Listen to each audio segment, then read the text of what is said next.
Venha, ó Irmandade, sempre juntos vamos cantar, pras palavras da justiça no coração guardar. Na canção dá pra ouvir que a doutrina tem melodia, lembrete escrito para nós, pro amor não esfriar.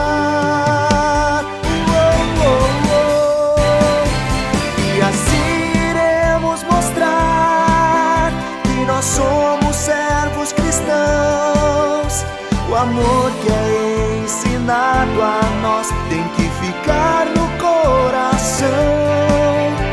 E assim iremos mostrar que nós somos servos cristãos. O amor que é ensinado a nós tem que ficar no coração.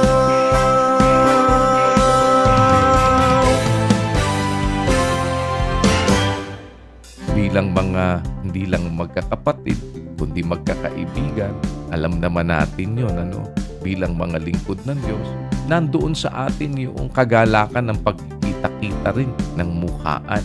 Dahil may dala-dala po yun na mga mahalagang bagay para sa ating mga magkakapatid, sa ating mga paglilingkod. Sirvamos uns aos outros, dia a dia nos exortamos. Se um irmão cometer falhas, perdoar nós devemos, sem nos negligenciar, trabalhando todos juntos. O exterior enfraquece, mas a esperança não perdemos.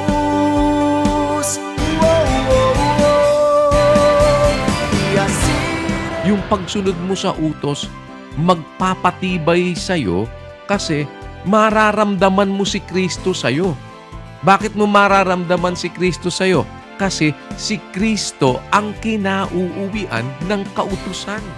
Kaya kapag sinusunod mo yung kautusan, mararamdaman mo si Kristo, nakikilala mo. Tignan mo yung mga kapatid na sumama sila dun sa pagdalaw sa kapatid. Dahil doon sa kanilang nadinig, gusto niya sa puso niya, magawa niya din. Na siya naman yung makapagpakita ng pagmamalasakit sa kapatid, makapagpadama ng pag-ibig sa kapatid, makapagpadama ng care doon sa kapatid. Sumama siya sa pagdalaw sa kapatid. Dahil doon sa kanyang pagnanasang makasunod doon sa katwiran, doon sa kautusan na tayo'y maglingapan, mag-ibigan, tayo ay magtulong-tulong. Sumama siya doon. Tanungin mo yung mga kapatid na ganon kung hindi nila nararamdaman sa puso nila na nakikilala nila si Kristo.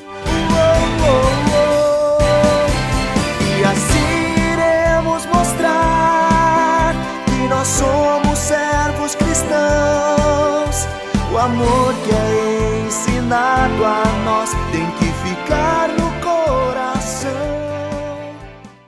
E só sai vomitando. E é desconfortável, machuca, essa som. Matuto kayong magsigawa ng mabuti. Hanapin ang kahatulan. Saklolohan ang napipighati.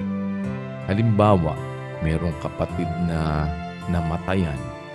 Alam mo kasi minsan yung pagsisink in, halimbawa namatayan ka, hanggang nailibing, hindi pa ganun nagsisink in sa'yo yun eh. Parang magsisink in lang sa'yo halos na ikaw ay nawalan ng isang mahal sa buhay after a while.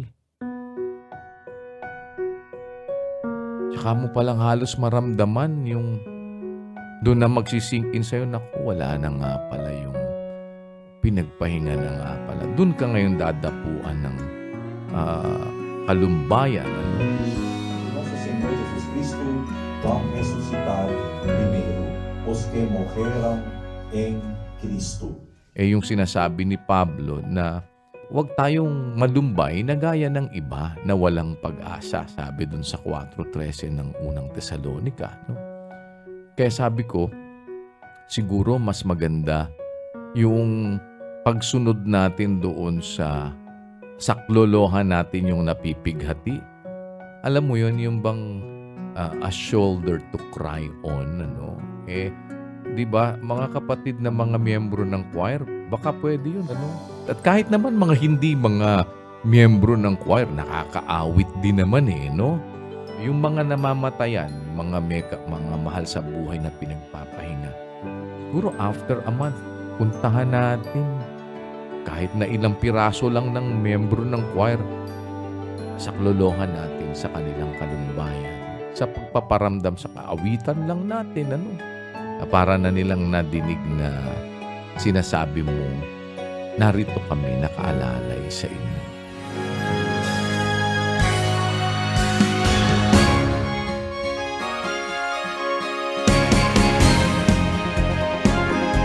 Nakita nyo pagka dumadalaw ang isang kapatid doon sa kapatid, kapag mayroong mga kapatid bumibisita sa mga lugar ng mga kapatid, may dala-dala po yun.